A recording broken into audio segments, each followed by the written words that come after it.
Subscription के button को दबाइए और बेल आइकन पर क्लिक कीजिए ताकि आपको तमाम वीडियोस फौरन मिलती रहें और वीडियो पसंद आने की सूरत में इसे लाइक, शेयर और कमेंट करना मत भूलिए।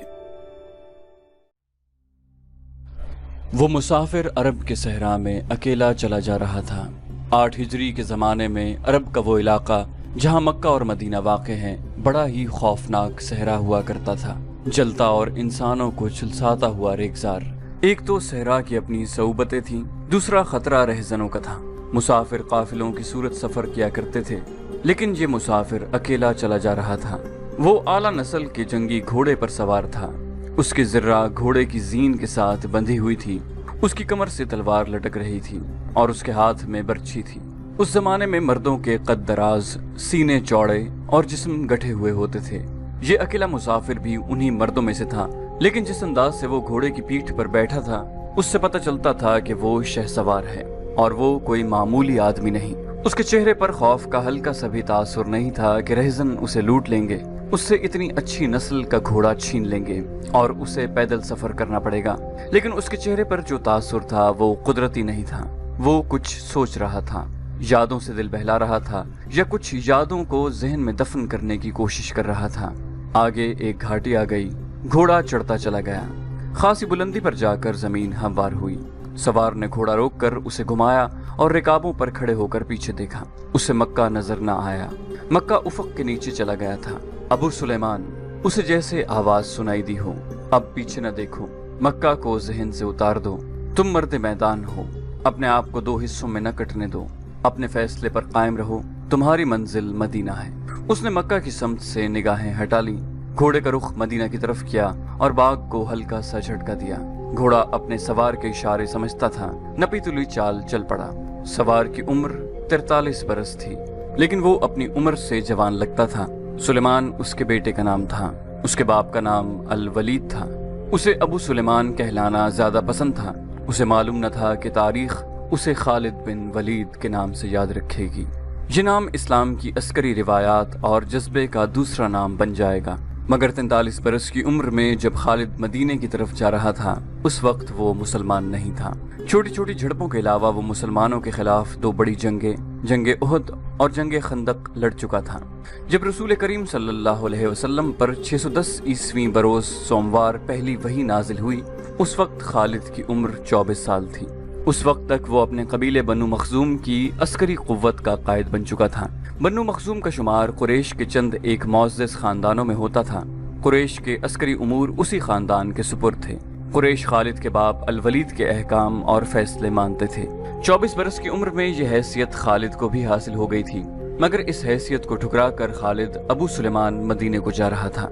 कभी वो महसूस करता जैसे उसकी जात से कोई कुव्वत उसे पीछे को घसीट रही हो। जब वो इस कुव्वत के असर को महसूस करता तो उसकी गर्दन पीछे को मुड़ जाती, लेकिन उसकी अपनी जात से एक आवाज उठती, आगे देख खालिद, तू वलीद का बेटा तो है, लेकिन वो मर गया है। अब तू सुलेमान का बाप है, वो जिंदा है। उसके जहन में 2 नाम अटक गए, मोहम्मद सल्लल्लाहु अलैहि वसल्लम जो एक नया दीन लेकर आए थे, और अल वलीद जो खालिद के बाप और मोहम्मद सल्लल्लाहु अलैहि वसल्लम और आपके नई दीन का बड़ा दुश्मन था। बाप ये दुश्मनी विरसे के तौर पर खालिद के हवाले करके दुनिया से उठ गया था। खालिद के घोड़े ने पानी की मुश्क पर अपने आप ही रुख बदल लिया था। खालिद ने उधर देखा, उसे गोल दायरे में खजूरों के दरख्त और सहरा के झाड़ी नुमा दरख्त नजर आए। घोड़ा उधर ही जा रहा था। नखलिस्तान में दाखिल होकर खालिद घोड़े से कूद गया। इमामा उतार कर वो पानी के किनारे 2 जानू हो गया। उसने पानी चुल्लू भर भर कर अपने सर पर डाला और 2-4 छींटे मुंह पर फेंके। उसका घोड़ा पानी पी रहा था। खालिद ने इस चश्मे से पानी पिया जो सिर्फ इंसानों के इस्तेमाल के लिए था। ये एक छोटा सा जंगल था। खालिद ने घोड़े की जीन उतारी और जीन के साथ बंधी हुई छोटी सी एक दर्री खोलकर झाड़ी नुमा दरख्तों के झुंड तले बिछाई और लेट गया। वो थक गया था, थोड़ी देर के लिए सो जाना चाहता था, मगर उसके जहन में यादों का जो काफिला चल पड़ा था वो उसे सोने नहीं दे रहा था। उसे 7 साल पहले का एक दिन याद आया जब उसके अजीजों ने मोहम्मद सल्लल्लाहु अलैहि वसल्लम को कत्ल करने का मंसूबा बनाया था। इस मंसूबे में खालिद का बाप अल वलीद पेश था। वो सितंबर 622 ईस्वी की एक रात थी। कुरैश ने रसूल खुदा सल्लल्लाहु अलैहि वसल्लम को सोते में कत्ल करने के लिए ऐसे आदमी चुने थे जो इंसान के रूप में वहशी और दरिंदे थे। खालिद कुरैश के सरकर्दा खानदान का जवान था। اس وقت اس کی عمر 27 سال تھی۔ وہ حضور اکرم صلی اللہ علیہ وسلم کے قتل کی سازش میں شریک تھا، لیکن وہ قتل کے لیے جانے والوں کے گروہ میں شامل نہیں تھا۔ اسے 7 سال پہلے کی وہ رات گزرے ہوئے کل کی طرح یاد تھی۔ وہ اس قتل پر بھی خوش تھا اور ناخوش بھی۔ خوش اس لیے کہ اس کے اپنے قبیلے کے ہی ایک آدمی نے اس کے مذہب کو، جو بت پرستی تھی، باطل کہہ دیا اور اپنے آپ کو خدا کا پیغمبر کہہ دیا۔ ایسے دشمن کے قتل پر خوش ہونا فطری بات تھی، اور وہ ناخوش اس لیے تھا کہ وہ اپنے دشمن کو للکار کر آمنے سامنے کی لڑائی لڑنے کے قائل تھا۔ اس نے سوئے ہوئے دشمن کو قتل کرنے کی کبھی سوچی ہی نہیں تھی۔ بہرحال اس نے اس سازش کی مخالفت نہیں کی، لیکن قتل کی رات جب قاتل رسول خدا کو مقررہ وقت پر قتل کرنے گئے تو آپ صلی اللہ علیہ وسلم کا مکان خالی تھا۔ وہاں گھر کا سامان بھی نہیں تھا، نہ آپ کا گھوڑا تھا اور نہ اونٹنی۔ قریش اس امید پر سوئے ہوئے تھے کہ صبح انہیں خوشخبری ملے گی کہ ان کے مذہب کو جھٹلانے اور انہیں اپنے نئے مذہب کی طرف بلانے والا قتل ہو گیا ہے، مگر صبح وہ ایک دوسرے کو مایوسی کے عالم میں دیکھ رہے تھے۔ پھر وہ سرگوشیوں میں ایک دوسرے سے پوچھنے لگے، محمد کہاں گیا؟ رسول خدا صلی اللہ علیہ وسلم قتل کے وقت سے بہت پہلے اپنے قتل کی سازش سے آگاہ ہو کر مدینے کو ہجرت کر گئے تھے۔ صبح تک آپ صلی اللہ علیہ وسلم بہت دور نکل گئے تھے۔ خالد کے ذہن سے یادیں پھوٹتی چلی آ رہی تھی۔ ذہن پیچھے ہی پیچھے ہٹتے ہٹتے 16 برس دور جا نکلا۔ 613 عیسوی کی ایک شام رسول کریم صلی اللہ علیہ وسلم نے قریش کے چند ایک سرکردہ افراد کو اپنے ہاں کھانے پر مدعو کیا۔ کھانے کے بعد رسول کریم صلی اللہ علیہ وسلم نے اپنے مہمانوں سے کہا، اے بنی عبد المطلب، میں تمہارے سامنے جو تحفہ پیش کرنے لگا ہوں وہ عرب کا کوئی اور شخص پیش نہیں کر سکتا، اس لیے کہ اللہ نے مجھے منتخب کیا ہے۔ مجھے اللہ نے حکم دیا ہے کہ تمہیں ایک ایسے مذہب کی طرف بلاؤں جو تمہاری دنیا کے ساتھ تمہاری عاقبت بھی آسودہ اور مسرور کر دے گا۔ اس طرح رسول خدا نے پہلی وحی کے نزول کے 3 سال بعد اپنے قریبی عزیزوں کو اسلام قبول کرنے کی دعوت دی۔ خالد اس محفل میں نہیں تھا، اس کا باپ مدعو تھا۔ اس نے خالد کو مذاق اڑانے کے انداز میں بتایا تھا کہ عبد المطلب کے پوتے محمد صلی اللہ علیہ وسلم نے کہا ہے کہ وہ اللہ کا بھیجا ہوا نبی ہے۔ ہم جانتے ہیں کہ عبد المطلب قریش کا ایک سردار تھا۔ الولید نے اپنے بیٹے سے کہا، بے شک محمد کا خاندان اعلیٰ حیثیت رکھتا ہے، لیکن نبوت کا دعویٰ اس خاندان کا کوئی فرد کیوں کرے؟ اللہ کی قسم اور حبل اور عزا کی، میرے خاندان کا رتبہ کسی سے کم نہیں۔ کیا نبوت کا دعویٰ کر کے کوئی ہم سے اونچا ہو سکتا ہے؟ خالد نے پوچھا، آپ نے اسے کیا کہا؟ پہلے تو ہم چپ ہو گئے، پھر ہم سب ہنس پڑے۔ الولید نے کہا، لیکن محمد کے چچا زاد بھائی علی نے محمد کی نبوت کو قبول کر لیا ہے۔ خالد اپنے باپ کی طنزیہ ہنسی کو بھولا نہیں تھا۔ خالد کو 629 عیسوی کے ایک روز مکہ اور مدینہ کے راستے میں ایک نخلستان میں لیٹے ہوئے وہ وقت یاد آ رہا تھا۔ رسول اللہ صلی اللہ علیہ وسلم جن کی نبوت کو قریش کے سردار قبول نہیں کر رہے تھے، اس نبوت کو لوگ قبول کرتے چلے جا رہے تھے۔ ان میں اکثریت نوجوانوں کی تھی، بعض مفلس لوگوں نے بھی اسلام قبول کر لیا۔ اس سے نبی کریم صلی اللہ علیہ وسلم کے حوصلے میں جان آ گئی اور آپ صلی اللہ علیہ وسلم نے اسلام کی تبلیغ تیز کر دی۔ آپ بت پرستی کے خلاف تھے۔ مسلمان ان 360 بتوں کے خلاف تھے جو کعبہ کے اندر اور باہر رکھے ہوئے تھے۔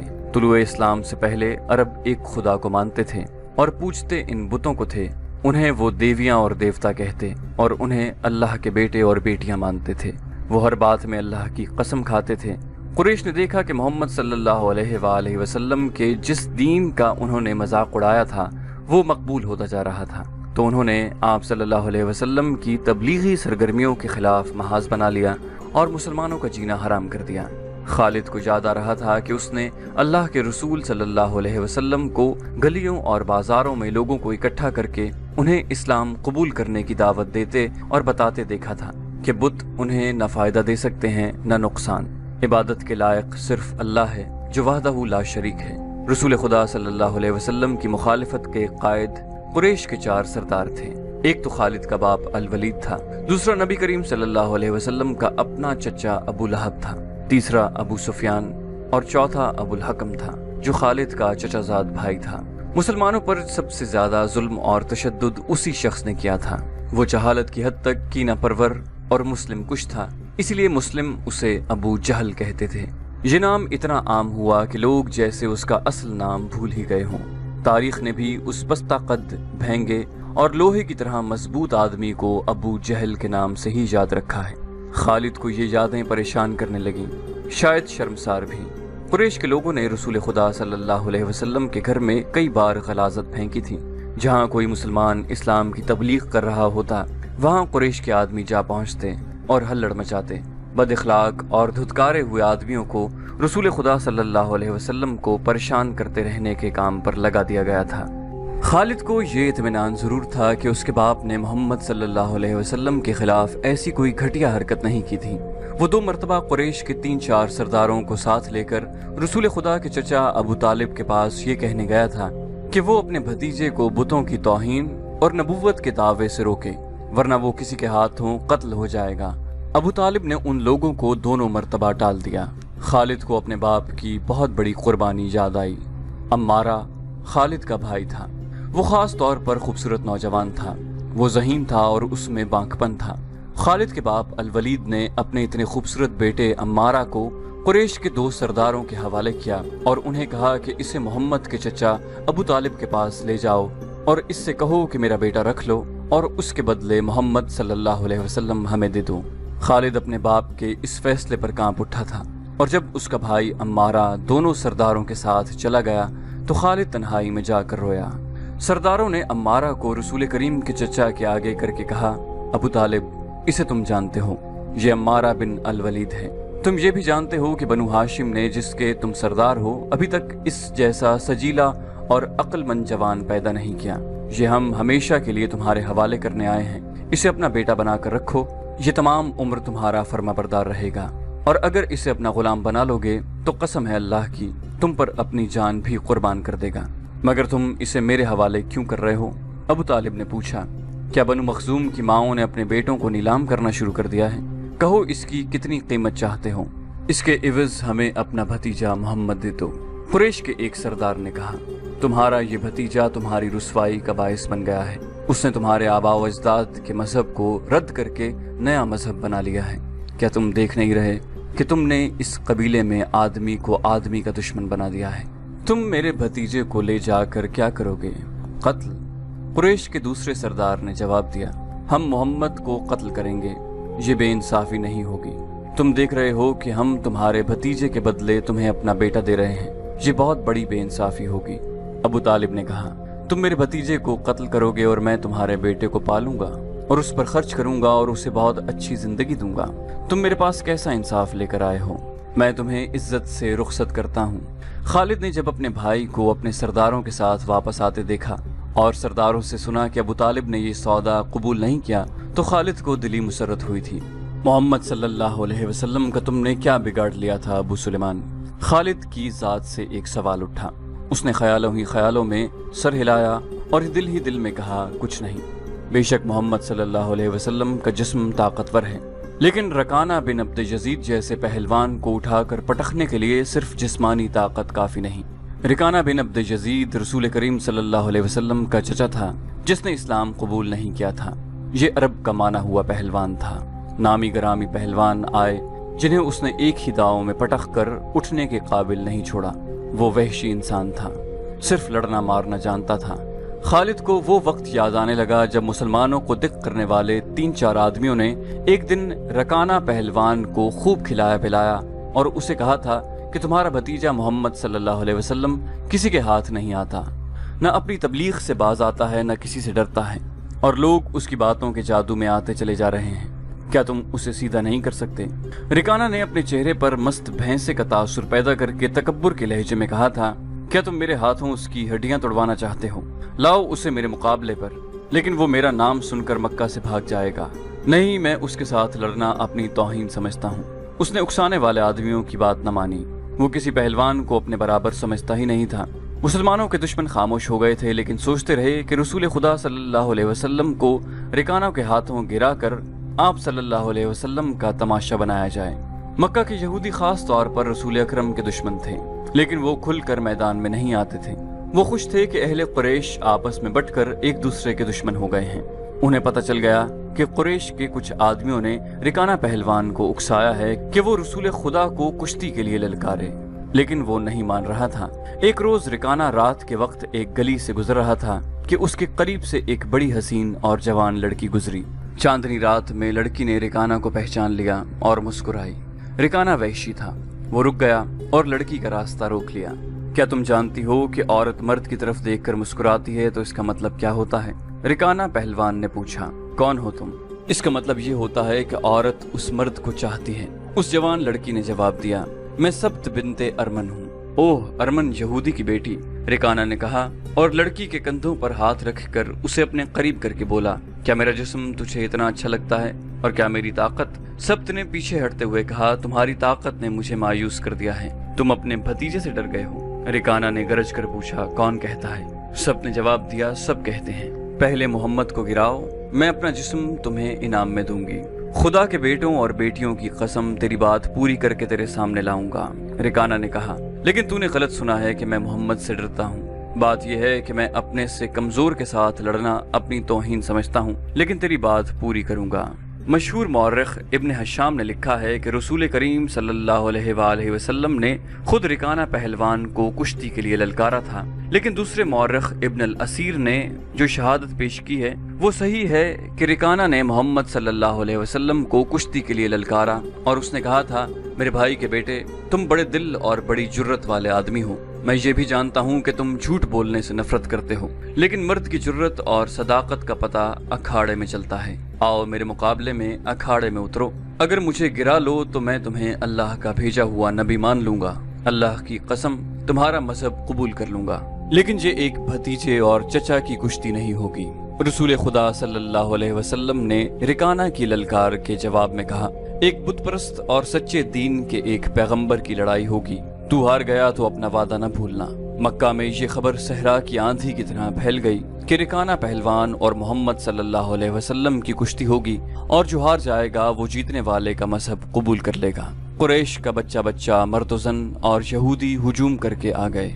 मुसलमानों की तादाद बहुत थोड़ी थी। वो तलवारों और बर्छियों से मुसल्लह होकर आए, क्योंकि उन्हें खतरा महसूस हो रहा था कि कुरैश कुश्ती को बहाना बनाकर रसूल खुदा सल्लल्लाहु अलैहि वसल्लम को कत्ल कर देंगे। अरब का सबसे ज्यादा ताकतवर और वहशी पहलवान रिकाना बिन अब्द यजीद रसूल करीम सल्लल्लाहु अलैहि वसल्लम के मुकाबले पर उतरा। उसने रसूल खुदा पर तंजिया नजर डाली और आप सल्लल्लाहु अलैहि वसल्लम पर फप्ती कसी। आप सल्लल्लाहु अलैहि वसल्लम मुकम्मल खामोशी और इत्मीनान से रिकाना की आंखों में आंखें डालकर देखते रहे कि वो बेखबरी में कुछ दाव न खेल जाए। रिकाना आपके इर्द गिर्द यूं घूमा जैसे शेर अपने शिकार के इर्द गिर्द घूम गया हो और अब उसे खा जाएगा। हुजूम रसूल अकरम सल्लल्लाहु अलैहि वसल्लम का मजाक उड़ा रहा था। मुसलमान खामोश थे। वो दिल ही दिल में अल्लाह को याद कर रहे थे। उन्होंने अपनी तलवार के दस्तों पर हाथ रखे हुए थे। फिर न जाने क्या हुआ। रसूल अकरम सल्लल्लाहु अलैहि वसल्लम ने क्या दाव खेला। इब्न लसीर कहता है कि आप सल्लल्लाहु अलैहि वसल्लम ने रिकाना को उठाकर जमीन पर पटक दिया। रिकाना जख्मी शेर की तरह उठा और गुर्रा कर आप सल्लल्लाहु अलैहि वसल्लम पर हमलावर हुआ। आप सल्लल्लाहु अलैहि वसल्लम ने फिर वही दाव खेला और उसे पटख दिया। वो उठा तो आपने उसे तीसरी बार पटखा। भारी भरकम जिस्म 3 बार पटखा गया तो कुश्ती जारी रखने के काबिल न रहा। रिकाना सर झुकाकर अखाड़े से निकल गया। हुजूम पर सन्नाटा तारी हो गया और मुसलमान नंगी तलवारें और बर्छियां हवा में लहरा लहरा और उछाल उछाल कर नारे लगा रहे थे।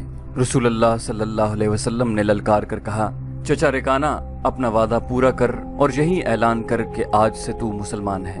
रिकाना ने कबूल इस्लाम से साफ इनकार कर दिया था। खालिद ने नखलिस्तान में लेटे लेटे अपने आप से कहा, ये ताकत जिस्मानी नहीं थी। रिकाना को यूं 3 बार पटखना तो दूर की बात है, उसे कोई पछाड़ भी नहीं सकता था। रसूल अकरम सल्लल्लाहु अलैहि वसल्लम का तसव्वुर खालिद के जहन में निखर आया। वो आप सल्लल्लाहु अलैहि वसल्लम को अच्छी तरह से जानता था, लेकिन अब वो महसूस कर रहा था जैसे वो मोहम्मद सल्लल्लाहु अलैहि वसल्लम कोई और थे जिन्हें वो बचपन से जानता था। उसके बाद आप सल्लल्लाहु अलैहि वसल्लम ने जो रुख इख्तियार किया था उसमें खालिद आप सल्लल्लाहु अलैहि वसल्लम को नहीं पहचानता था। नबुव्वत के दावे के बाद खालिद की आप सल्लल्लाहु अलैहि वसल्लम के साथ बोलचाल बंद हो गई थी। वो आपके साथ 2-2 हाथ करना चाहता था, लेकिन वो रिकाना की तरह पहलवान नहीं था। वो मैदान जंग में लड़ने वाला और लड़ने वालों की क़यादत करने वाला जंगजू था, लेकिन उस वक्त मुसलमान फौज की सूरत में लड़ने के काबिल नहीं थे।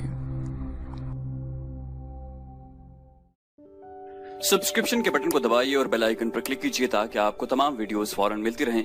और वीडियो पसंद आने की सूरत में इसे लाइक, शेयर और कमेंट करना मत भूलिए।